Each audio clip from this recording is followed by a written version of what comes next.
Hola, ¿qué tal? Buenas tardes aquí a todos los asistentes. Nos da gusto que, a pesar de que luego dicen que en vacaciones no les gusta venir a la banda a escuchar de matemáticas, pues hay muy buena asistencia. Y la cuarta plática de este coloquio, que tiene como intención pues orientar a los estudiantes para que escojan sus materias de manera más informada, es a cargo de David Mesa, profesor de aquí del Departamento de Matemáticas de la Facultad, y el título es Una igualdad inesperada entre cardinales relacionadas con la hipótesis del continuo. Pues gracias, David. Muchas gracias, Efraín. Pues a todos, muchas gracias por asistir a esta charla. Espero cumplir con el objetivo del coloquio, que es orientar. Espero no terminar por desorientarlos. Bueno, lo que les voy a platicar hoy esencialmente es pues un resultado relativamente reciente, digamos entre 2013 y 2015, que fue anunciado y aceptado por la comunidad, de dos matemáticos, uno muy consagrado, Sharon Shelah, y una mujer matemática joven que trabaja en la Universidad de Chicago, Mariante nunca lo he podido decir fluidamente, Mariante Maliaris, que resolvieron un problema clásico de la teoría de conjuntos. Un problema que tiene que ver con cardinalidades, con comparar dos cardinalidades que están, por supuesto, muy relacionadas una con la otra, que tienen que ver con la hipótesis del continuo, que probablemente todos ustedes han escuchado, y que, que además se resolvió utilizando pues una metodología no usual en teoría de conjuntos. De hecho, se resolvió mientras ellos trataban de resolver un problema de la teoría de modelos, que pues, al igual que la de conjuntos es una parte de la lógica matemática. Y por último se resolvió inesperadamente por cuestiones como de tendencia, de moda. En la teoría de conjuntos actual, esta clase de preguntas viejas, pues, de equivalencias o comparación entre dos cardinalidades, se han estado resolviendo de una manera muy distinta, y además en lo negativo, ¿no? Si nosotros no podemos verificar que dos cardinalidades son iguales, es probablemente porque no lo son. Pero aquí en teoría de conjuntos, el ya no ser iguales no significa lo mismo que significaba o que significa en las matemáticas clásicas, ¿no? Si yo no puedo demostrar que son iguales, entonces tendría que demostrar que son diferentes, pero pues aquí tampoco eso puede pasar. En este caso, que se parece tanto a la hipótesis del continuo, las respuestas suelen ser de consistencia. Entonces, ahora sí entremos un poco en materia, ¿sale? La hipótesis del continuo de Cantor fue pues un problema muy relevante a principios del siglo XX. Y fue planteado por Cantor desde los 1890, por ahí así, y simplemente tiene que ver con las cardinalidades de los números naturales y la de los números reales. Seguro todos ustedes han visto una prueba de que el conjunto de los números naturales no es equipotente, es decir, no tiene el mismo tamaño, la misma cantidad de elementos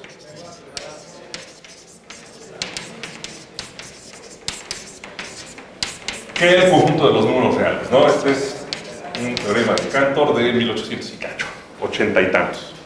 ¿Sale? ¿Qué significa entonces tener la misma cantidad de elementos? Pues significa que hay una función biyectiva entre estos dos conjuntos, ¿cierto? Cantor prueba entonces que no es posible pues, dar una función biyectiva entre el conjunto de los números naturales y el de los números reales. Bueno, ambos son conjuntos infinitos. El de los naturales es el conjunto infinito más pequeño, o sea, más chico que infinito, pero más chico que naturales no hay. Eso quiere decir entonces que la cardinalidad de los números reales pues, es más grande, ¿no?, que la cardinalidad de los números naturales, ¿cierto? Y entonces Cantor se preguntó, bueno, sí es más grande, pero ¿qué tanto más grande? Mucho más grande, un poco más grande. La hipótesis del continuo de Cantor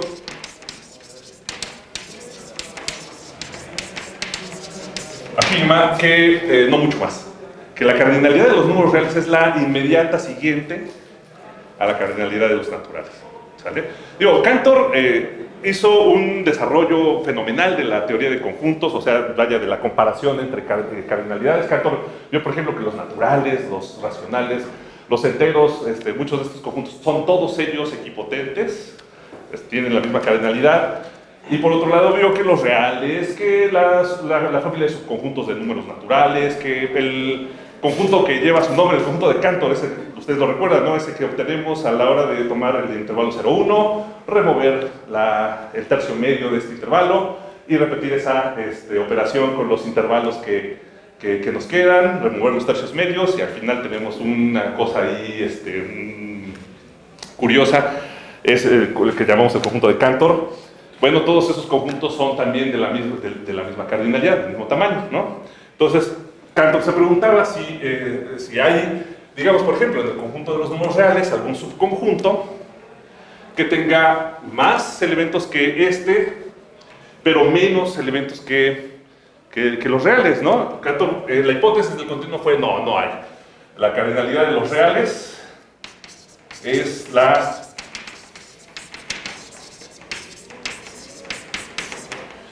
inmediata sucesora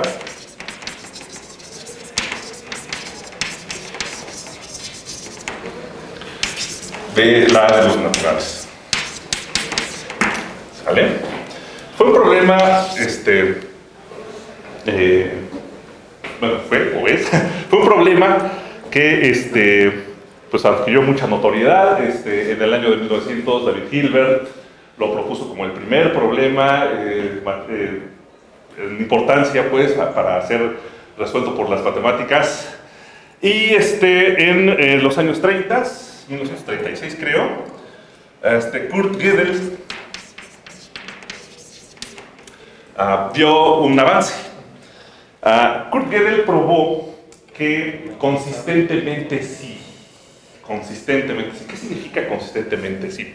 Bueno, resulta ser que Gödel no dice, efectivamente, la cardinalidad de los reales es exactamente la que sigue de los reales. No lo demuestra, pues, con la formalidad que nosotros conocemos que se hacen las demostraciones actualmente.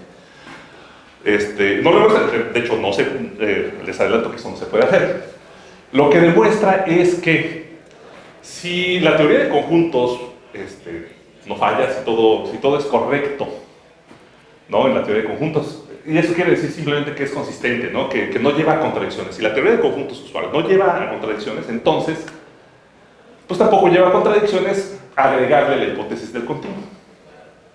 ¿Sale? O sea, digamos, dicho de otra manera, si la teoría de conjuntos tuviera un modelo, tuviera una realidad donde se verifica, ¿no?, donde los axiomas de la teoría de conjuntos son todos ellos verdaderos, pues también habría un modelo en el cual, además de los axiomas de la teoría de conjuntos, se verificaría la hipótesis del continuo. ¿Sale? Eso, digamos, es una evidencia, si ustedes quieren, a favor de la hipótesis del continuo. Es posible, tiene chance de que se pudiera probar que efectivamente así es. Pero, más tarde, un matemático, creo que más bien dedicado al análisis matemático, Paul Cohen, en los 60, creo que 63. Puede ser que uno de estos dos esté mal. A mí me gustaría que fuera así, para que nada más hubiera una permutación que lleve uno en el otro. Muy simple. Él probó que la negación de la hipótesis del continuo también es consistente, en los mismos términos que acabamos de decir sobre la hipótesis del continuo. Es decir, si efectivamente la teoría de conjuntos fuera consistente, entonces también lo sería la negación de la hipótesis del continuo. Cohen, además, con esta prueba, introduce un método de demostración. Bueno, un método de demostración, una técnica, pues, no un método de demostración. De demostración de consistencia, pues. Él desarrolla entonces un primer ejemplo de lo que más tarde, y no mucho más tarde, se convertiría en toda una tecnología para hacer pruebas de consistencia. De repente tú te encuentras por ahí una proposición y dices, ay, pues no sé si será verdadera o será falsa. Pues probablemente no es ninguna de las dos cosas, simplemente es verdadera en algunos modelos y también su negación es verdadera en otros modelos de la teoría de conjuntos. Y a partir entonces de la prueba de Cohen, muchas proposiciones matemáticas caen en esta situación. Principalmente las cuestiones que tienen que ver o que terminan con un desenlace de este estilo son las que tienen que ver con los cardinales o los invariantes cardinales del continuo. A ver, veamos. La hipótesis del continuo dice que el F0, la primera cardinalidad infinita, tiene como sucesora a la cardinalidad de los reales, es 2 al F0. Pero bueno, igual, el mismo Cantor prueba que toda cardinalidad infinita tiene una inmediata sucesora, lo hace ver, y ahí se le llama, digamos, al F1. Si yo tengo la cardinalidad inmediata sucesora del F1 es al F2 y así sucesivamente, las cardinalidades infinitas son pues toda una jerarquía, ¿no?, bien ordenada. Entonces la hipótesis del continuo dice, pues estos dos son iguales, pero pues como tal vez no, en algunos modelos o como consistentemente esto no tiene por qué suceder, el continuo pues puede estar, o la cardinalidad de los reales, que es lo que conocemos como el continuo, pues puede estar ubicado pues, en algún lugar pues más para allá del Aleph 1, ¿cierto? Los invariantes cardinales del continuo son cardinalidades que son no numerables, es decir, son más grandes que las de los números naturales, pero a lo más la cardinalidad de los reales. Un número cardinal, una cantidad que se les ocurre, que cumpla esa condición, así se llama, un cardinal invariante. ¿Sale? O un invariante cardinal. Entonces, antes de llegar a este momento, ¿no?, que se resuelve pues que empiezan a salir las soluciones parciales de la hipótesis del continuo, pues mucha gente lo estuvo chambeando, ¿no? Muchos matemáticos de mucho renombre pues, lo hicieron, ¿no? Uno de ellos, Felix Hausdorff. ¿Sale? Hausdorff cambió un poquito la zona donde iba a buscar conjuntos no tan grandes como los reales ni tan pequeños como los naturales. En lugar de los reales, pensó en una cosa que le llamamos el álgebra potencia de omega módulo finitos. Potencia de omega módulo finitos. Esto es una cosa muy bonita, es una álgebra booleana. Aquí es un conjunto que está ordenado de una manera muy bonita, es dual, el orden es dual. Siempre que tenemos una asociación creciente, pues también podemos considerar una que es decreciente de manera dual. En fin, es un conjunto ordenado, parcialmente ordenado, que esencialmente, que exactamente es el cociente separativo de una cosa bastante bonita de entender, que es justamente el conjunto de subconjuntos de los números naturales, ordenado por una relación muy bonita, la casi contención, que significa lo siguiente: A está casi contenido en B, y solamente si los elementos que están en A por fuera de B son poquitos, y poquito quiere decir un conjunto finito. ¿Vale? En A solo hay una cantidad finita que está fuera de B. Esto lo puedo simbolizar así, ¿no? A menos B es finito. A menos B, el conjunto de las cosas que están en A por fuera de B. ¿Sí? Esa relación es casi un orden parcial, es una relación reflexiva y es transitiva. ¿Sale? Lo que le falla es la antisimetría, ¿no? No es antisimétrica. Si A está casi contenido en B y B casi contenido en A, pues no tiene por qué A y B ser iguales, no son iguales. Pero sí son casi iguales, ¿no? Esa relación de ser casi iguales, es decir, la que se den las dos contenciones, casi contenciones, es una relación de equivalencia. Toda relación de equivalencia induce una partición. Esta es la partición. ¿Sale?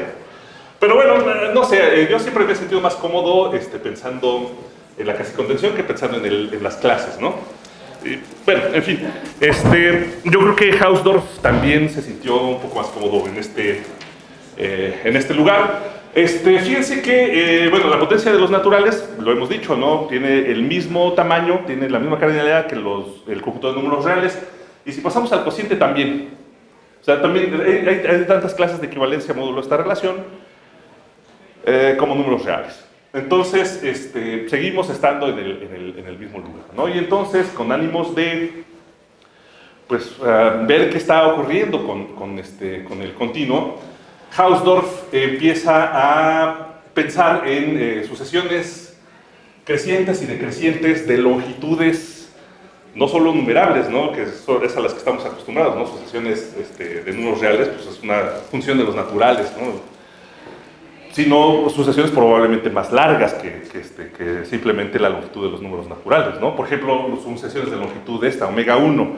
Omega 1 es un número, digamos, la siguiente cardinalidad después de los naturales, pero además es un conjunto que está bien ordenado. O sea, lo podemos pensar como un conjunto bien ordenado. ¿Sale? Y además un buen orden muy especial. Aleph 1 es un conjunto bien ordenado, no numerable, pero si ustedes se paran en cualquiera de los elementos de ese orden parcial, hacia atrás, solo ven una cantidad numerable de cosas. O sea, para adelante es no numerable y para atrás es numerable. ¿Sale? Esa es o finito, pues. Esa es la cualidad que tiene ordinal, pues ese conjunto pensado con su buen orden característico, ¿no? Bien, entonces, pues Hausdorff dijo, bueno, pues a ver, vamos a ver qué tan largas pueden ser pues las cadenas ahí, ¿no? En ese orden. Y en los años 30, no me acuerdo, 34 creo, tiene hace un descubrimiento así muy bonito, muy importante, ¿no? Encuentra que una grieta de tamaño omega 1, es decir, encuentra que hay una sucesión, pero larguísima, ¿no? De tamaño omega 1, Aleph 1 u omega 1. Ahí ustedes disculparán, a veces le llamo Aleph y a veces le llamo omega. Bueno, este es omega 0, omega igual a omega. Una sucesión creciente y una sucesión decreciente, también del mismo tamaño, de tal manera que aquí en medio no hay nada. Es como las cortaduras de Dedekind, ustedes se acuerdan, ¿no? Un cacho, bueno, en fin, que de repente hay algo en medio de esos dos, de repente no hay nada. Bueno, pues Hausdorff encuentra que hay una que pues, no tiene nada en medio, ¿no? Y bueno, esto por supuesto en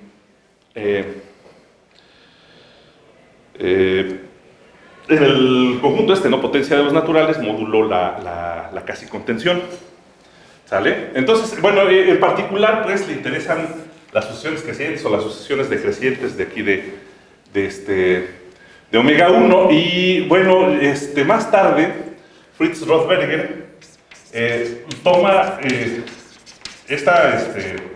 este estudio de este orden, pues, en la potencia de omega, y pues trata de medir entonces las longitudes de cadenas, ¿no? de sucesiones crecientes y decrecientes. Bueno, claramente el más chiquito de aquí es el vacío, ¿no? El vacío está por debajo de todos. Y de hecho todos los finitos, ¿no? Todos los finitos son equivalentes entre sí.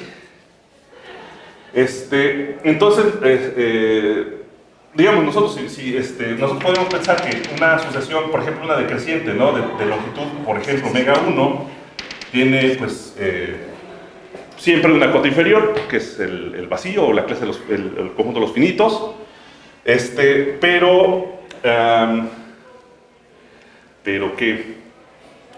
pero estas sucesiones tienen o no tienen un límite, ¿no? O sea, es como la grieta aquí, pero sin una de las dos partes, nada más con una, y por atrás, pues, el vacío, ¿no? De hecho, Estas gentes empiezan a abordar, ¿no? Todas las posibilidades, ¿no? De que si tenemos de un lado una sucesión creciente y bien ordenada, del otro lado nada más un conjunto por ahí de cosas que están desordenadas y ver si hay alguien o no en medio. Aquí esta cosa sería un poquito más simple, ¿no? De cómo hacer que una de estas sucesiones decrecientes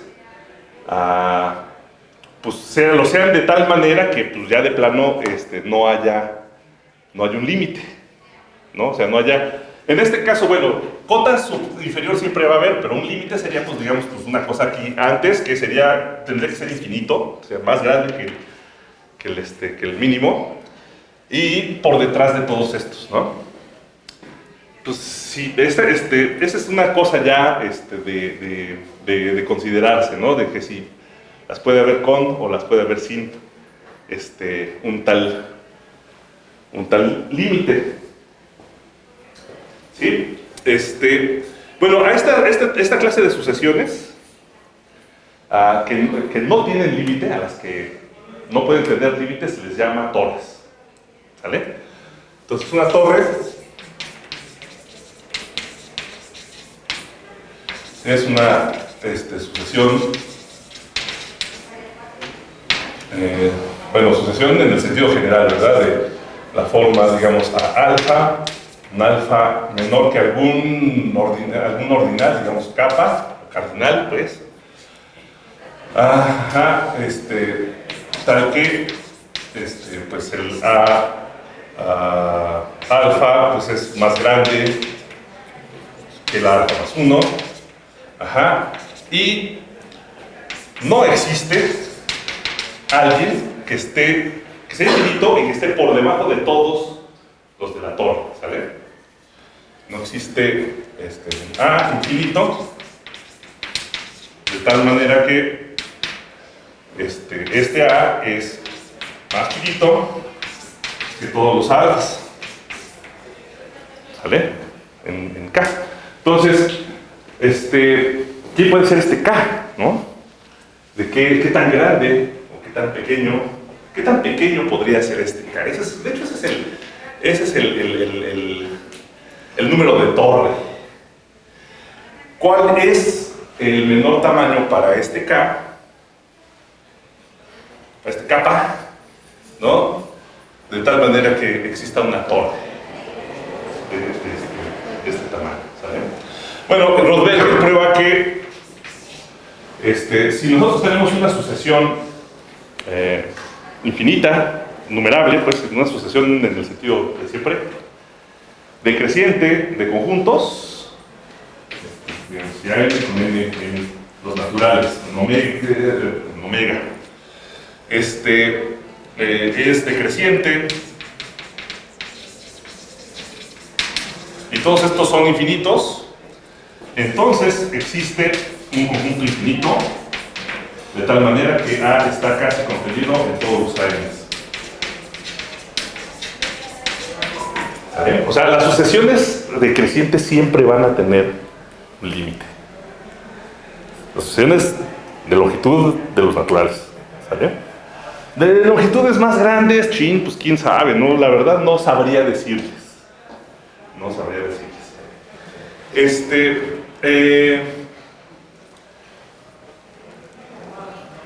No sabría decirles, pero pero la hipótesis del continuo pues lo resolvería, ¿no? Fácilmente. Pues si el siguiente tamaño infinito es el Aleph1, que es el tamaño ya de toda la álgebra potencia, pues como que es bastante grande como para que pues ya pudiéramos encontrar una torre pues de ese tamaño, ¿no? Pero sí es cierto, el álgebra no está como bien ordenadita, no está ordenadita, está muy desastroso el orden, como que de todo ahí aproximar una cosa que sea decreciente y que además no tenga una tapadera, no tenga algo en el fondo, pues a lo mejor es difícil, pero la verdad es que sí se puede. Bajo la hipótesis del continuo se podría encontrar entonces una torre de tamaño Aleph1 y entonces el kappa que estamos diciendo aquí pues sería justo el Aleph1, pero pues pues la cosa es que la hipótesis del continuo no tendría por qué ser cierta, ¿no? O sea, pues en algunos modelos de la teoría de conjuntos podría ser que no se esté satisficiendo. Bien, junto con este número de torres, número de torre que no tiene nada que ver con Carlos Torres, claramente T es la mínima cardinalidad de un tal capa, ¿no? De una tal familia, ¿no?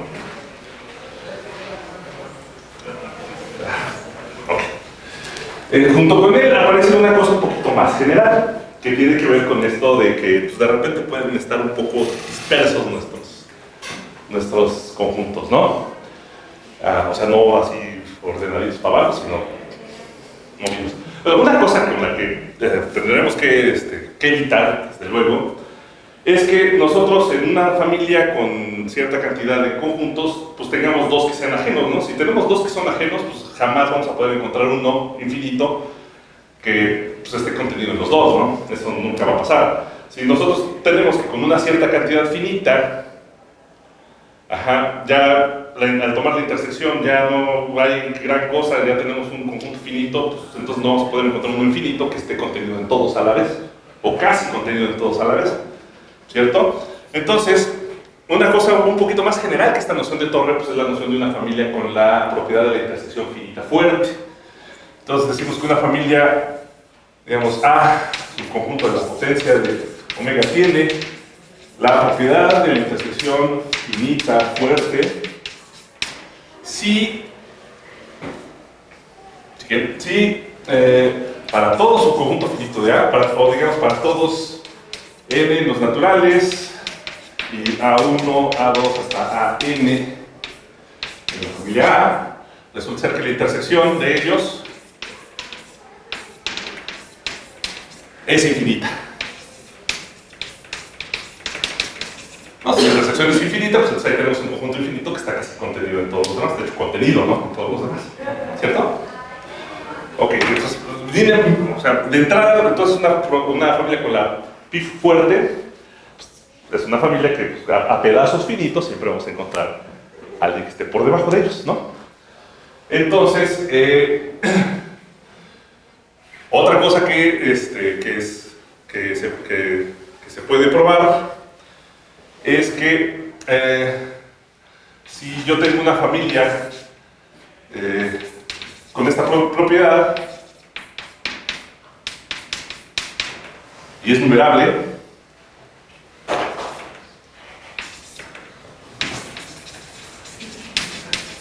entonces podemos encontrar un conjunto infinito de tal manera que nuestro A está casi contenido en todos los elementos de esta A. A un tal conjunto se le llama una pseudointersección, ¿no? A ver, la intersección es el más grande de todos los conjuntos que están contenidos en todos y cada uno de los elementos en la familia, ¿cierto? Este no está contenido, pero está casi contenido, entonces por eso es una pseudointersección, no es una intersección, ¿sí?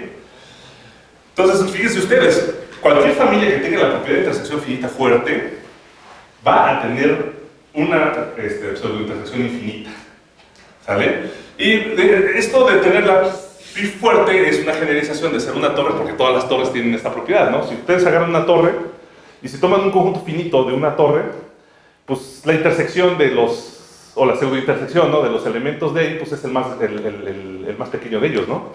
Si es una cantidad finita, pues es uno de ellos. Ese está casi contenido en todos los demás, ¿cierto? Entonces, por esa razón es que tener la propiedad de intersección finita fuerte es una cosa un poco más general que ser una torre.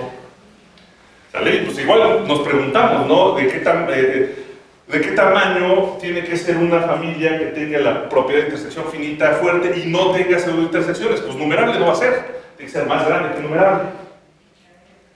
¿Cierto? Esta es una cantidad también no numerable y pues igual si alguno de estos personajes trataba de tirar la hipótesis del continuo, pues le hubiera gustado probar que estas podrían ser de tamaño estrictamente menor que el tamaño de los números reales, ¿no?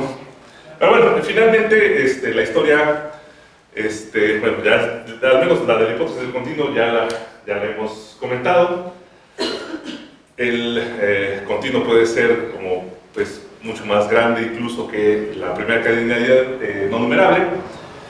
Pero entonces, ¿qué pasa con estas? Pues estas están obviamente de manera muy relacionadas, pues íntimamente relacionadas.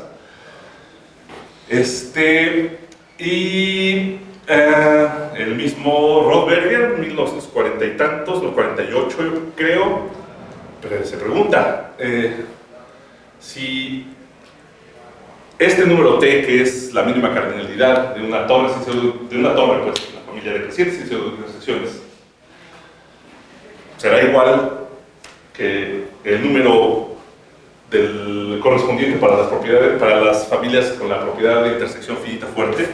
Vamos a llamar P entonces a la mínima cardinalidad, tal que existe una familia A con la propiedad de intersección finita fuerte,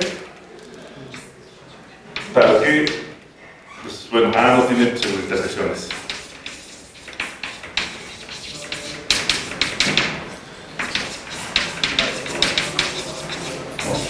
¿Vale? Una obviedad aquí es que este P es menor o igual que T, ¿no? ¿Por qué razón? Pues porque cualquier torre es una propiedad con intersección finita fuerte. Si yo tuviese una torre de tamaño mínimo, pues esa sería una familia con la PIF de tamaño mínimo. Perdón, nada más sería una torre con la PIF, pero no tendría por qué ser de tamaño mínimo. Entonces el mínimo de esos tamaños podría ser incluso menor que este tamaño, ¿cierto?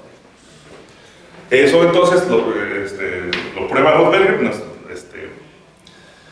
difícil de verlo, y pregunta entonces, ¿acaso P es igual a T? ¿Se puede probar que P es igual a T? Bueno, ahora yo no tengo claro exactamente en qué momento, pero efectivamente Shelah y Mailiaris prueban que sí. ¿En qué momento, quiere decir, entre el año 2013 y el 2016 fue que ellos lo probaron y que se aceptó que lo probaron? 2116.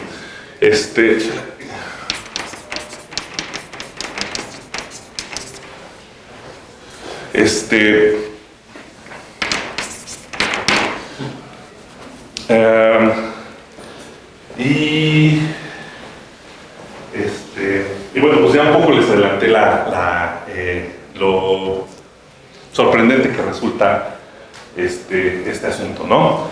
El problema se planteó en los años 40, casi 50, se resuelve pues hasta esta época. Pues ¿por qué será? Pues no porque sea fácil, ¿verdad?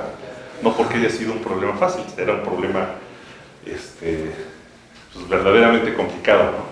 Ahora, ¿cómo se resuelve?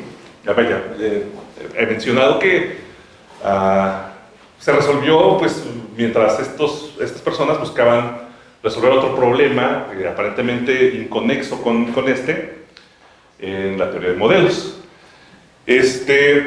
No sé si pues debería o podría o quisieran ustedes que les platicara al respecto. Yo mismo no sé mucho respecto de cómo es que se conectaron el problema que ellos estaban atacando con Honestamente no sabría darles pelos y señales de qué fue lo que ellos hicieron, ¿no? En ese sentido.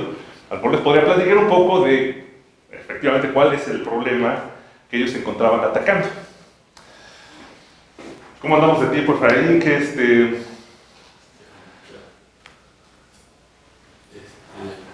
Pues unos 15. Unos 15 minutos, muy bien. Bueno, ok. A ver, antes que eso les voy a adelantar, les voy a decir sobre avances de este problema, ¿sale?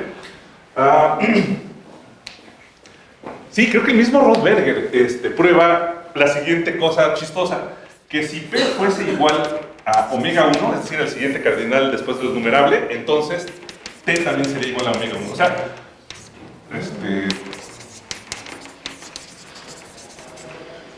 O sea, en el caso de que la hipótesis del continuo se valiera, pues, perdón.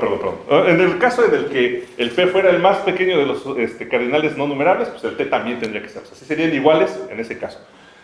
Y después Shelah, y muchos años después, por cierto, prueba que si el número de Martin, que pues no voy a decir qué es, fuera igual a P, y ya mostraron iguales a omega 2, ¿sale? El que sigue, entonces también P sería igual a omega 2, ¿sale? Luego, por inducción, no es cierto, eso no es cierto. No, eso es lo que se tenía. Incluso el mismo Shelah se pasó un ratote tratando de explorar la posibilidad de que P fuera menor que T. Tiene, por ejemplo, un paper del año 2009 en el que hace algunos comentarios acerca de P menor que T. Y se sostiene, pues, en esa intuición, ¿no? De que de alguna manera es consistente que P sea menor que T. A ver, una cosa que definitivamente no se va a poder probar es que P es menor que T, ¿no? Porque ya es un teorema de ZFC, de la teoría usual de conjuntos, pues que P es menor o igual. ¿Sale? Entonces, lo único que podría tener chance de ocurrir, en caso de que no sean iguales, es que consistentemente sean distintos. Es que en algún modelo de la teoría de conjuntos, el número P sea menor que el número T. Bueno, como les decía, ¿no? A partir de la prueba de Cohen se explotó pues esta onda de forcing, que es como se llama la técnica que utiliza él. Y se sale en abundantes modelos de la teoría de conjuntos, pero da la casualidad que en todos ellos lo que se va encontrando es que P y T son iguales, en todos y cada uno. O sea, digamos, experimentalmente, P estaba siendo igual a T, ¿no? Pero bueno, el hecho de que pues, todo el cuerpo de conocimientos de modelos genéricos de la teoría de conjuntos vaya coincidiendo con esa pista, no constituye una prueba. Bien, pues, la gente que sabe de estas cosas esperaba pues que en algún momento alguien llegara y miren, aquí está mi forcing y aquí P es menor que T, ¿no? Y no hasta hace mucho tiempo, el mismo Shelah se terminó convenciendo de que no iba a ser así, pues apenas 2013, ¿no? Ok, bueno, aunque también, por cierto, pues todas esas cosas que acumuló Shelah acerca de P menor que T, pues le valieron para cuando pues, atacaron la cosa desde el lado de la teoría de modelos, ¿no? Un poco los palos de ciego, no, a lo mejor no es la forma de decirlo, ¿no? De Lobachevsky, de Riemann, no sé, de todos estos cuates que trataban de ver qué es lo que pasaba con la negación del axioma de las paralelas, ¿no? Para toparse con que, pues, ¿no? De todo el mundo iban a poder probar la axioma de las paralelas, ¿no? Bien, ok, entonces, ¿en qué andaba? Más bien, ¿en qué andaba Mariana Temaliaris? Ella, pues es alguien que sí se dedicó a la teoría de modelos, que lo suyo era todo esto. La mujer se graduó en el año 2009 en Berkeley, y estaba, o sigue, ¿no? Trabajando sobre una cosa que se llama el orden de Kistler. Bien, ¿de dónde viene el orden de Kistler? Bueno, esencialmente viene de que, bueno, es una cosa que tiene que ver con modelos. ¿Modelos qué son? Pues modelos son básicamente pues conjuntos que tienen estructura, ¿no? Por ejemplo, no sé, piensen ustedes en los números reales, estos tienen una suma, multiplicación, tienen un orden, en fin, nada más que la teoría de modelos, además de considerar a las estructuras por sí mismas, les agrega un ingrediente que es el lenguaje.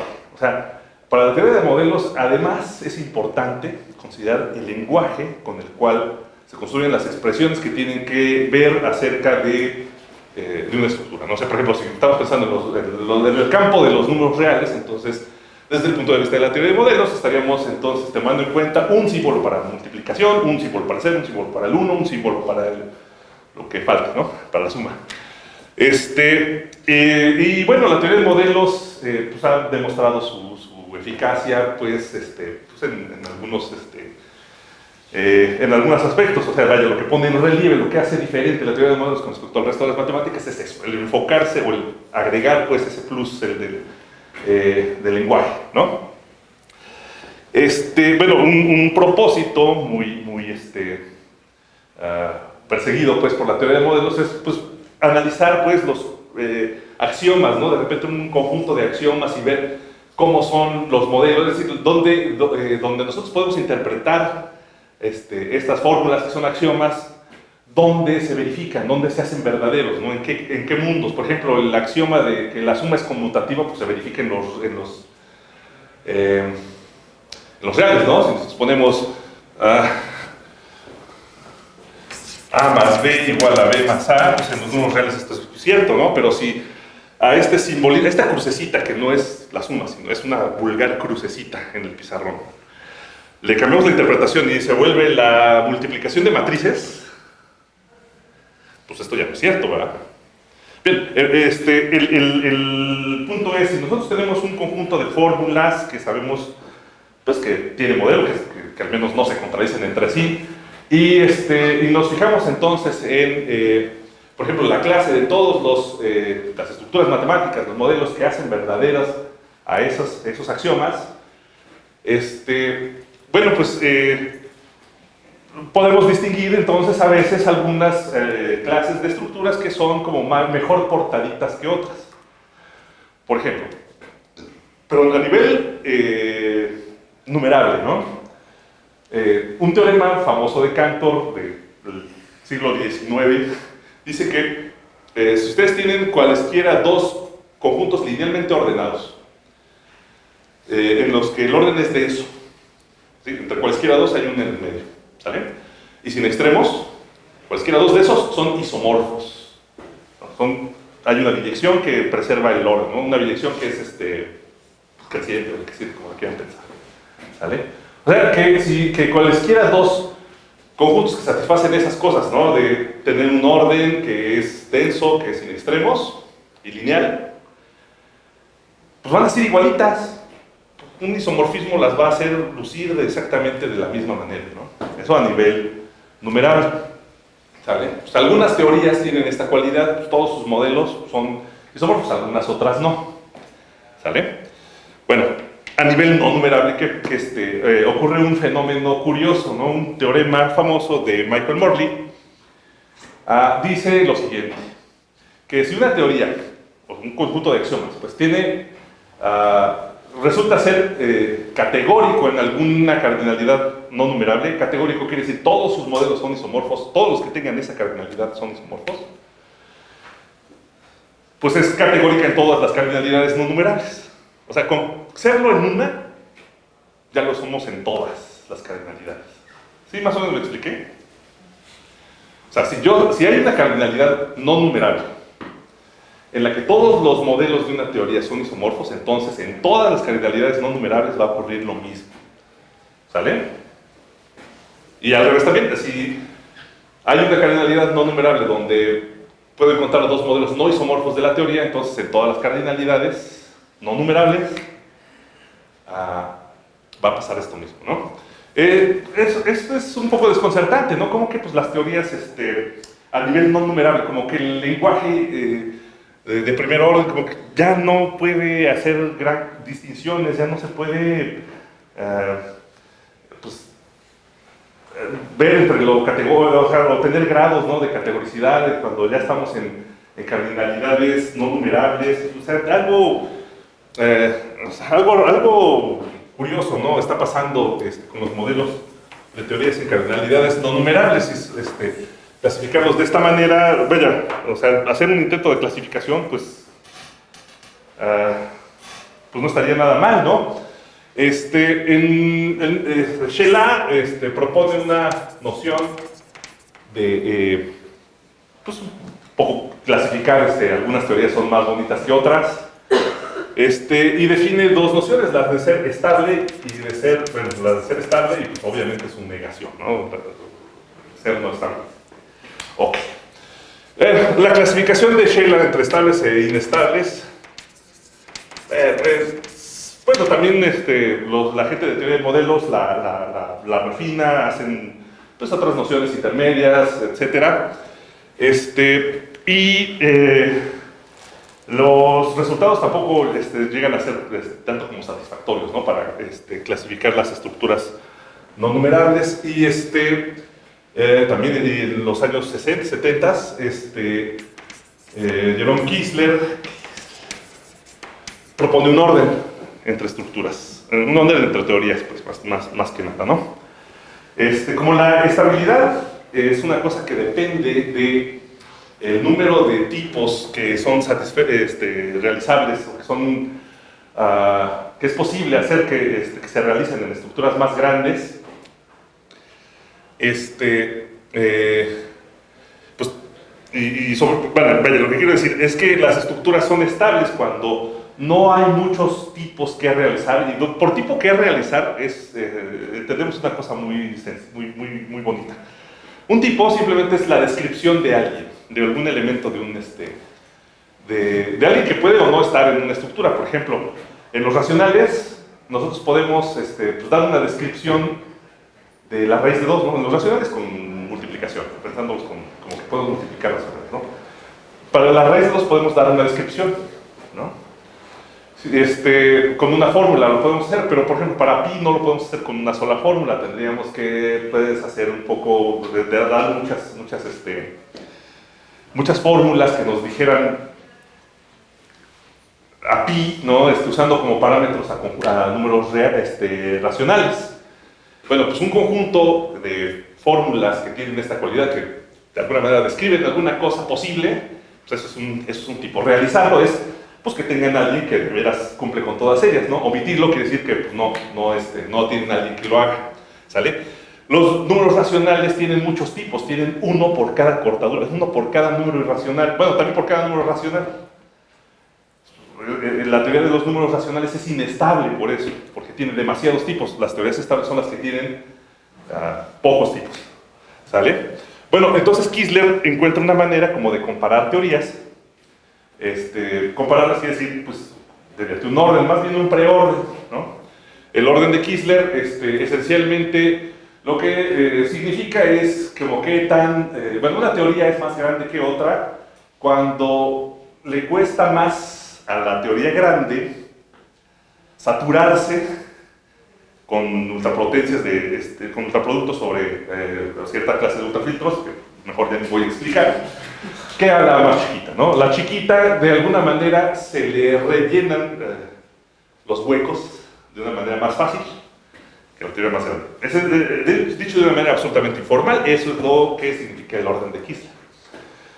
Y Kistler prueba que pasan dos cosas, no, pasan unas, bueno, sí, dos.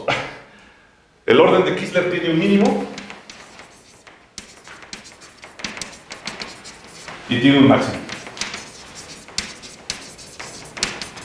Y ya, es todo lo que alcanzó a probar el buen Kistler. Las teorías, bueno, los que están en el mínimo son estables. Los que están en el máximo son inestables. Al menos no se metió en problemas con Shela. Y Shela le agrega un poquito, ¿no? Hay una clase mínima y luego hay una clase, ¿cómo se llama? La Kistler 0. Luego hay una que es inmediatamente posterior a la clase mínima. Después ya no se sabe y ya. Y prueba pues que estas dos son, bueno, que está todavía estables. Y creo que ya con estas dos agota los estables. No, la verdad no le sé muy bien a estas cosas, no sé muy bien cómo está la cosa acá. Ya lo que se sabe o se sabía pues sobre el orden de Kistler, claro, la gente de teoría de modelos también tiene muchas nociones que tienen que ver, por ejemplo, con la posibilidad de que una fórmula defina un orden lineal en los modelos de la tal teoría, o que tengan parámetros, bueno, que los modelos puedan encontrarse parámetros de manera que se puedan construir fórmulas a lo largo de árboles, cosas curiosísimas, ¿no? Para tratar principalmente de caracterizar quién es la clase máxima del orden de X. Y justo eso era lo que se encontraban estudiando, bueno, Maliaris y Shelah, y que resultó que se encuentran que peso bate. ¿Cómo? No sé. Lo dejamos para una próxima ocasión. Yo creo que un poquito para cumplir con el propósito del seminario de orientación. Claro, pues ¿dónde encontramos todas estas cosas en la carrera de matemáticas? Bueno, pues obviamente cursos de teoría de conjuntos, de topología general, teoría de modelos, pues en lógica matemática. De hecho, en lógica 2 es donde se le da un primer lleguecito a la teoría de modelos, en la materia de lógica matemática 2. La hipótesis del continuo uno se la encuentra en teoría de conjuntos 1, pero ya los invariantes cardinales o te los encuentras en conjuntos 2, 3, o en topología general, sí, topología, ¿no? La materia topología 3. Bueno, pues te los encuentras y los quieres encontrar. Muchas gracias, Efraín. Muchas gracias a todos.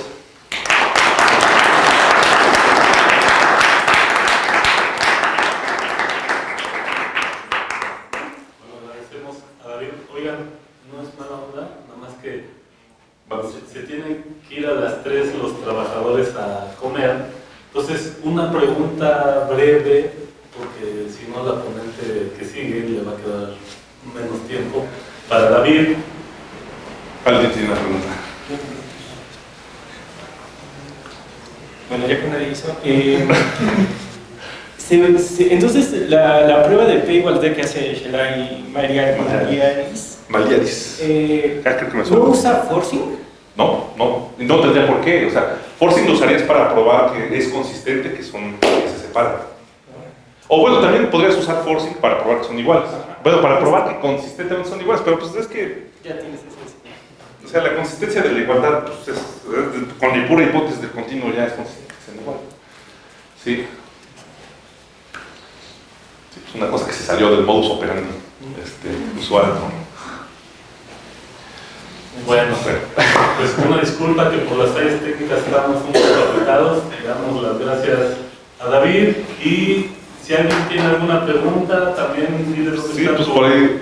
tu cubículo. Ahora sí me acuerdo, es el 031 del departamento de... Bueno, pues muchas gracias, David.